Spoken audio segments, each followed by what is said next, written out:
What if I told you your favorite $10,000 bag might have been made in the same factory as a $100 dupe? And not in France or Italy, but China? Yeah, that part of the luxury world isn't trending right now just because of the petty trade war. It's trending because it may be true. It's deeper than just TikTok headlines. There's a lot of noise right now. Viral videos, exposed factories, drama in the comments. Everyone's saying luxury lovers got played, and trust me, I get it. When you spend real money on luxury, you expect transparency, craftsmanship, prestige. But this isn't about blame. I mean, where will that get us anyway? It's about questions, the kind that make you think differently about luxury, value, and it's about action. What you do with the information you've been given. Let's talk. Welcome to Vanity Table Talk. If you're new here, I'm glad you found this space. And if you've been riding with me, you already know we don't just follow trends. We ask the questions behind them. So settle in, because this one, it's a conversation worth having.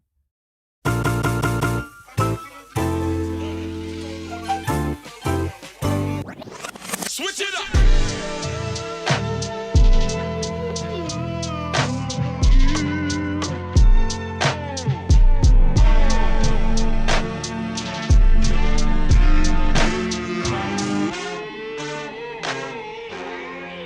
I think we all can agree, luxury just isn't what it used to be. Today, most of the big brands we know, Louis Vuitton, Fendi, Dior, Givenchy, Celine, are owned by global conglomerates, billion-dollar machines with shareholders and pressure to grow. Hermès, they're still independent, and they fought hard to stay that way. When LVMH tried to buy them, they didn't just say no, they went to war and won. Why does that matter? Because independence gives a brand more control over how things are made, where they're made, and why. But when luxury becomes corporate, the model changes. It's not just about legacy anymore. It's about margins. And margins don't love tradition. They love efficiency. That's where China comes in. China's been part of the luxury supply chain for decades, not just for fast fashion, for leather sourcing, components, metal hardware, even full assembly in some cases. This isn't new. What's new is the visibility. Because now, some of those suppliers or former suppliers are speaking up, posting viral videos, saying, "We made that bag, we still can, for less." Some claim to use the same leather, same stitching, same design. Are they telling the truth? For some brands, yes. For all, maybe. But we don't know for sure. Here's what we do know, and where things get messier than a spilled bottle of Twilly. As the tariff war gets worse, viral TikToks exploded with claims that Hermès bags, those iconic symbols of luxury, are secretly made in China. One of the most talked about videos alleged that a luxury handbag sold for $35,000 could be manufactured in China for just $1,250, igniting debates over brand transparency and true craftsmanship. So what does Hermès say? While they haven't issued a direct response to the viral claims, Hermès has long stated, "Our bags, luggage, and small leather goods are produced by our artisans at approximately 12 French leather goods manufacturing facilities. And the vast majority of Hermès products are manufactured at our production sites in France." Source, Hermès official site. That language has been on their site for years, and it emphasizes French craftsmanship as central to their brand identity. But in today's globalized supply chain, it's possible for a product to be assembled in France using globally sourced parts, including from China.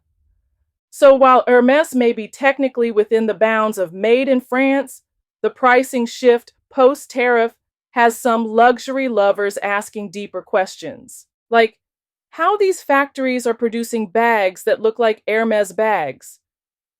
If the factory ever had the contract, and maybe now they don't, but they kept the specs, and they're producing it anyway? Is that even legal? Let's make that a part of the conversation. I understand that not all care about the labels. They'll take the look without the label, the style without the cost. For some people, that's enough. And listen, I've been there. I've bought dupes and even reviewed them on this channel. Not knockoffs. I'm talking about non-branded bags inspired by designers. You know the Amazon dupes that go viral on social media, the kind that look very similar to the real thing but with lesser quality materials. Check out my videos breaking down the quality differences of these bags and the luxury bags. Some were terrible, some were good, and some too close for comfort. It made me pause, not because of the poor quality materials and lack of craftsmanship, but because I realized how easy it is for these listings on Amazon and Walmart to pop up selling copies of these designs, and how easy it is to justify them as being dupes. Not just the dupes. How many of you attempted to buy pre-loved but end up getting unauthentic bags with logos and tags and everything? This has also happened to me. I shared in one video how I thought I was ordering a Lady D Joy bag and it turned out to be a No Joy. And recently, I thought I was ordering a new Coach bag. Instead, I got a Roach bag. It was one of the worst I have ever seen. The video will be dropping soon, so check it out for a good laugh. So even when we are just trying to buy the real thing and support sustainability, bad actors try to force these bags on us. Some videos of factories are calling on U.S. consumers to skip the middleman, which in reality are the creators and owners of the protected design. But ask yourself, what will you get without the middleman? Will you get the quality and craftsmanship? Because a factory is just a factory, but without the design expert, the standards being upheld, the quality control, what will we get? How do we know that the materials are safe and meets the laws that protect the safety of citizens? Companies spend a lot of money to ensure safety because they are forced to by law. And let's say you are injured. Who is responsible? Who takes legal responsibility? I know we are talking handbags, but some materials are toxic and bringing them into our homes could be dangerous. Have you ever received a bag that smelled toxic? This is why I don't like faux leather bags. You really don't know exactly what you're getting and if it may be harmful. So I ask the question, what will we get? I know that people have the right to purchase what they want. Just make sure you know what you're getting. For me, it is much deeper than the price differences between factory direct and buying from the luxury brand. Because you don't have to buy the most expensive luxury bag. You can always buy an affordable bag from another brand. At the end of the day, all brands have a markup, even those that aren't considered luxury, even factories. That's how and why they are in business. I think many in the luxury community already know that the cost of a Hermès quota bag has less to do with the cost to make it and more to do with the value. We understand from historical data that Hermès quota bags in general have high value retention, which is why brands invest in legally protecting their designs. Suppliers should not be able to just use their designs for profit just because they don't like the brand's price. I know it is easy to dismiss this because of the high prices of the original luxury bags, but I'm more concerned about factories stealing designs. But what about when something like this happens to small businesses and creatives like ourselves? Yes, that's a real thing. There is a lawsuit accusing Shein, the popular fast fashion platform, of allegedly doing just that. I know what it's like to design something from scratch, to build something with care. So the thought of someone taking that and selling it as theirs, that don't sit right with me. So in 2025, I have made a choice. No more dupes, no more copies. But that doesn't mean that I'm going to just spend my money on luxury bags with all of the normal price increases and now tariff-related increases. What is that going to do to the value? Is it time to take a break from luxury? Now, let me ask you this. If you found out your favorite designer bag was made in the same factory as a $100 dupe, would it change how you feel about it? Drop your answer in the comments. I want to hear what you think. And don't hold back. You know this vanity table is safe, right? And in the meantime, I decided to make my own bags. From design to construction. Learning everything from the ground up. That's what led me to my Make It series, not just a DIY project, a mindset shift. In my upcoming episode, I'm transforming a vintage Dior beauty case into a trunk, not to flex, to learn.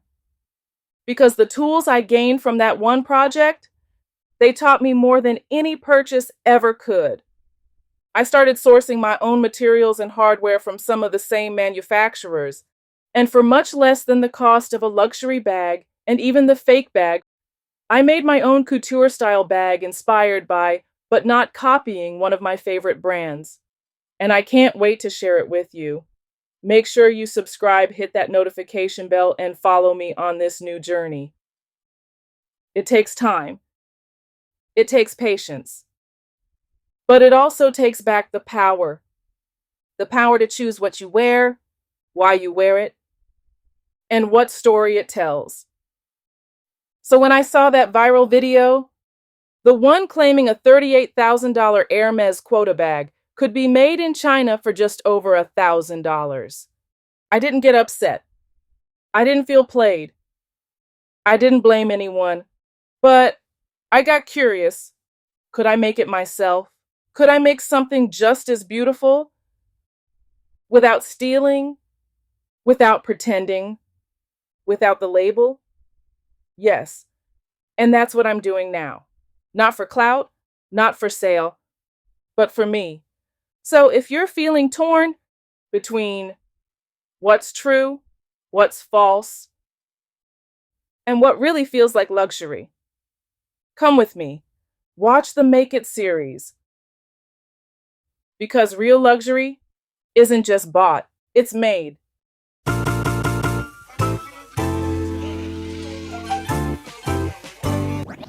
Switch it up.